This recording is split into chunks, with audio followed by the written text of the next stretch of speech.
Les princesses, bonjour.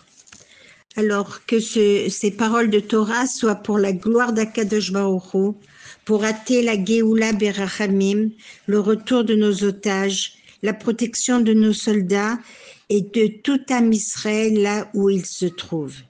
Reoufoua Shelema, René Marlouf Ben Marcel, Yosef Chaim Shalom Ben Sarah, Shalom Ben Rachel, Avraham Ben Rachel, Rachel et Lucien Nessim, Yeladim Shalimi Morati Germoma, Simona Bat Esther, David Chai Ben Yael, Yosef Yitzhak Ben Esther Sarah, Sarah Bat Luna, Beshar Kol Chole Amo Israël. Alors, Zera Vekayama, Avidan Ben Myriam Mariz, Chaim Eliezer Ben Esther, Esther Tzipora Bat Sarah Asne. La paracha de cette semaine est la paracha Kitavo. Aujourd'hui, nous sommes le 13 Elul. C'est la Iloula du Ben Ishraï, ou celui qu'on appelle Chacham Hashalem, le parfait en Torah et Kabbalah, le sage. La Ségoula de 13 fois le Teilim 13 qui amène à un Zivug Agun, le Teilim 13, et c'est du Ben Ishraï. Cette Ségoula, nous l'avons du Ben Ishraï. Le Ben Ishraï était le chef du tribunal céleste. Il tranchait les lois avec une grande sagesse. Rabbi Yosef Chaim de Bagdad, Ben Rabbi Eliaou, que son mérite nous protège. Le 18 Elul Shabbat sera aussi la Iloula de deux grands luminaires, Chai Elul. Alors ce sera l'anniversaire de la Iloula de Rabbi Israël Baal Shem Tov, Lola Iloula, l'anniversaire il est né le Chai Elul et c'est lui le fondateur de la Chassidoute en général. Et le Rabbi Shneur Zalman de l'Edi, qui est l'Admour Hazaken, et qui est lui le fondateur de la Chassidoute Chabad. Les deux, à 47 ans d'écart, tombent toujours à proximité, et cette année, le Shabbat Kitavo. Alors, nous serons Shabbat 12 jours avant Rosh Hashanah, qui correspondent aux 12 mois de l'année. C'est un jour propice à la joie, à la simcha et à la bracha. Et cette paracha contient de nombreux versets, 122, et détaille les punitions terribles et redoutables qui sont infligées à ceux qui transgressent Torah et Mitzvot, ce qu'à Dieu ne plaise, Chazé Shalom. Du fait de la transgression, la personne obtient une immense élévation que lui procure la Teshuvah. Et ainsi, il met en pratique le verset « L'Éternel te fera revenir ».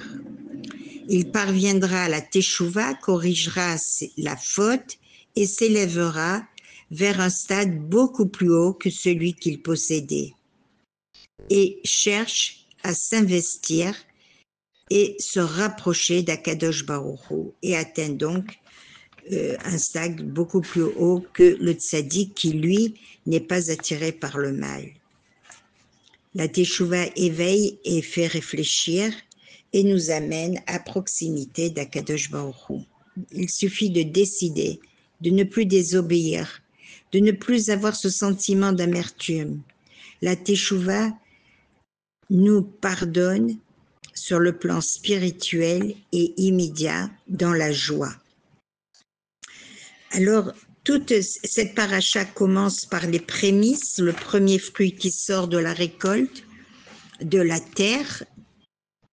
Terre se dit Eretz, Chutza vient de Ratson, récolté en Eretz Israël lorsque tu seras arrivé dans le pays que tu prendras, hérité, et que tu hériteras et que tu t'installeras. Donc tu prendras possession, que tu l'auras parcouru et que tu t'y établiras. Donc ça arrive 14 ans après être entré en Eretz Israël.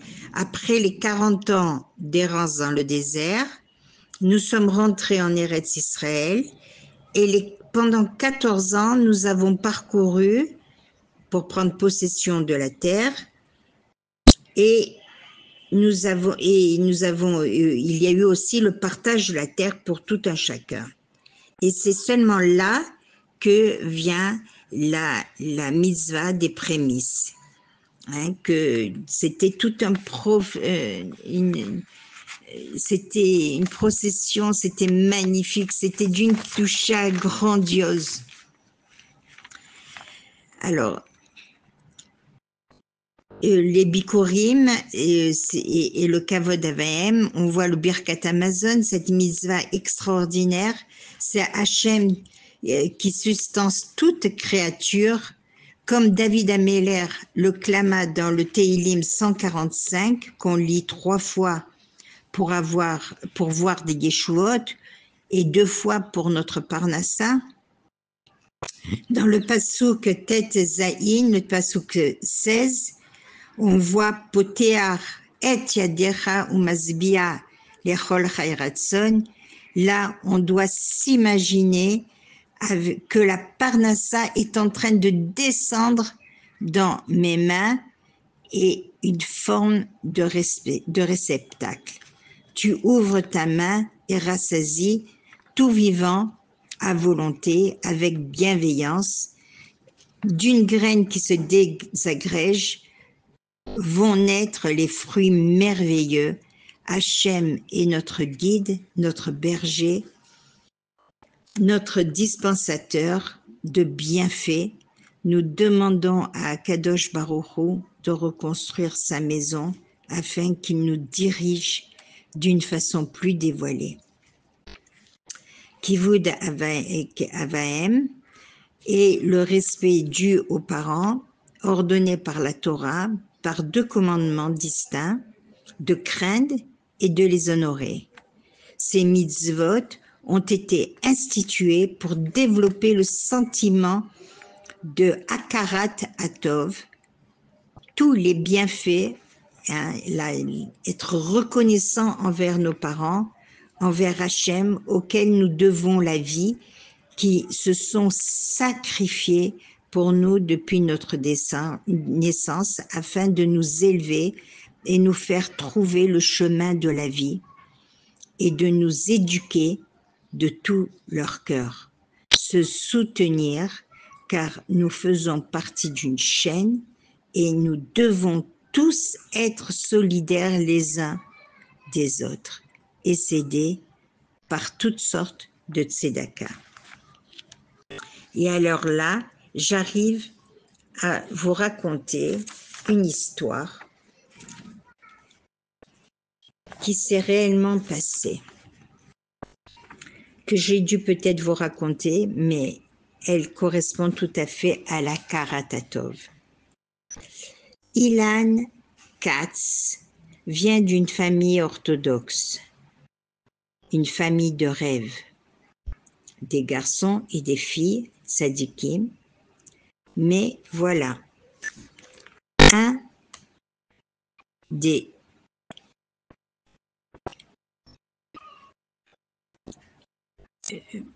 une certaine période, Ilan a quitté la voie du judaïsme authentique. Il s'est lié avec des jeunes garçons pas très recommandables. Il changea de tenue vestimentaire, de langage. Toute sa conduite ne ressemblait plus à un Ben Torah. Les parents furent tout pour le rapprocher d'eux et qu'il n'influence pas ses frères et sœurs, tout en gardant une position positive et chaleureuse, et ne l'ont pas mis à distance un seul instant.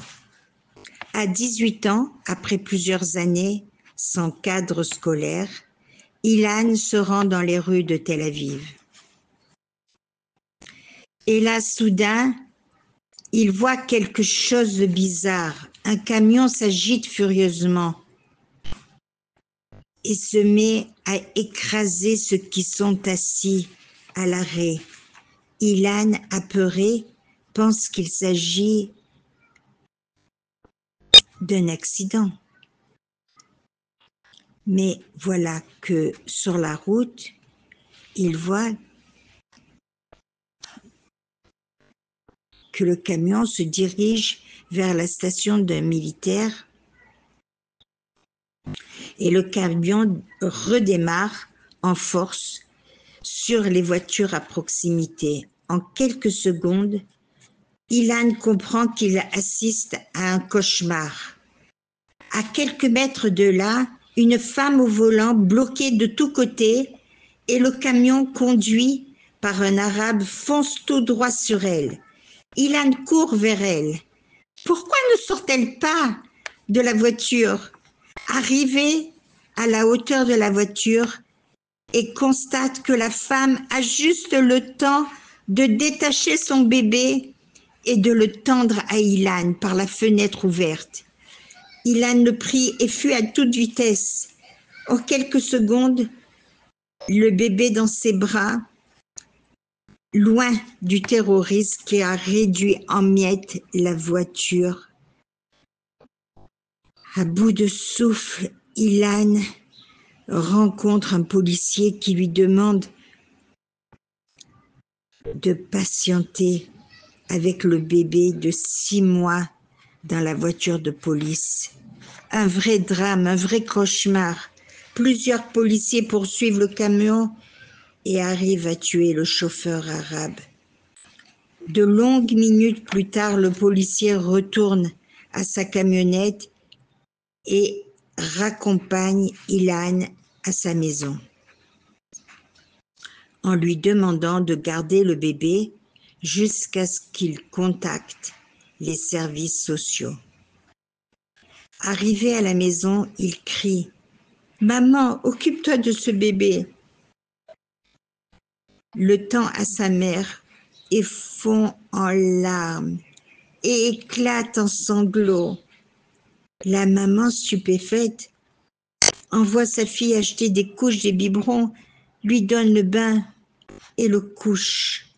Et là, enfin, elle questionne son fils. « Mais d'où sors-tu ce bébé ?» Elle a du mal à croire les faits terrifiants que Ilan lui raconte. La maman passe un coup de fil et apprend la véracité des dires de son fils, car tout le pays est secoué par les faits. Pendant une semaine, le bébé resta chez les Katz. Ilan n'a pas quitté le bébé. Jouait avec lui, dormait à ses côtés, la nuit lui donnait à manger. Et puis, les services sociaux sont venus chercher le bébé pour l'amener chez sa grand-mère. La maman juive, une émigrante de Russie, séparée du père de l'enfant, qui était retourné dans son pays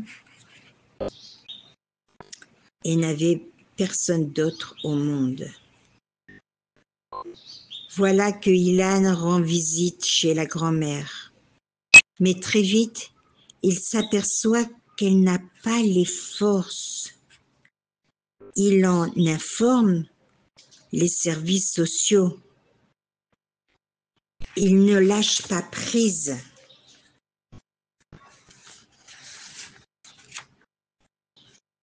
Et c'est ainsi que les services sociaux reconnurent que la grand-mère n'y arrivait pas. Alors, Ilan s'adresse à sa maman. « Maman, je veux élever cet enfant, aide-moi. Bien sûr, tu es un si bon exemple pour ce bébé. Toutes les nuits, tu es dehors, puis dors toute la journée. Comment penses-tu l'élever? Il n'en est pas question. Tu ne pries même pas. Tu crois que c'est si facile d'élever un enfant? Ce n'est pas une poupée, c'est un bébé qu'il faut élever, éduquer et servir d'exemple. Ilan réfléchit, retourne dans sa chambre. Il est très affecté par cette histoire. Quelques instants plus tard, il revient vers sa maman. Maman, je m'engage de retourner à la yeshiva et de me lever tôt à la tfila, à étudier et à changer. Je me sens si liée à cet enfant. S'il te plaît, maman. La maman ne sait que penser ou que faire. Ses parents se consultent et finissent par accepter l'adoption. Après 2 ans que l'enfant grandit chez eux, pendant tout ce temps, Ilan retourne à la yeshiva avec son costume et son chapeau. Il étudie sérieusement et s'occupe de son bébé. Attaché de façon exceptionnelle, peu à peu, il l'initie à Netilat Yadayim, à réciter Modéani, etc. Il dépose des photos de Sadikim à ses côtés. Ilan se renforce en Torah. Et là commencent les Shidurim pour se marier. Mais ce n'est pas facile, car dès la première rencontre, il annonce qu'il a un enfant, à adopter certes, mais comprenez la réaction des jeunes filles. Émouvante histoire, mais soit les filles ne sont pas prêtes, soit elles ne lui conviennent pas. Puis, il finit par rencontrer une fille formidable, une Eshet Raïl, enthousiaste. Elle demande à rencontrer l'enfant. Aujourd'hui, il a 7 ans après les faits. Le couple a un enfant de 7 ans et un autre presque de 2 ans. Ilan est un frère sérieux aujourd'hui. Le 29 Sivan, il fait une Seouda Odaya pour fêter le miracle du sauvetage de l'enfant et remercie Akadosh Baruch Hu. Dans son discours, Ilan leur dit « Tout le monde pense que j'ai sauvé cet enfant. Mais savez-vous où est la vérité ? Elle est que c'est cet enfant, ce bébé, qui m'a sauvé. Hachem, dans sa grande bonté, nous aide toujours à réaliser les mitzvot, même celles qui nous paraissent assez difficiles. Alors, les princesses, aidons notre prochain. Rapprochez-nous d'Akadosh Baruch Hu en ce mois d'Elul et qu'il nous amène vite la Géoula et le Mashiach. Très bonne journée les princesses.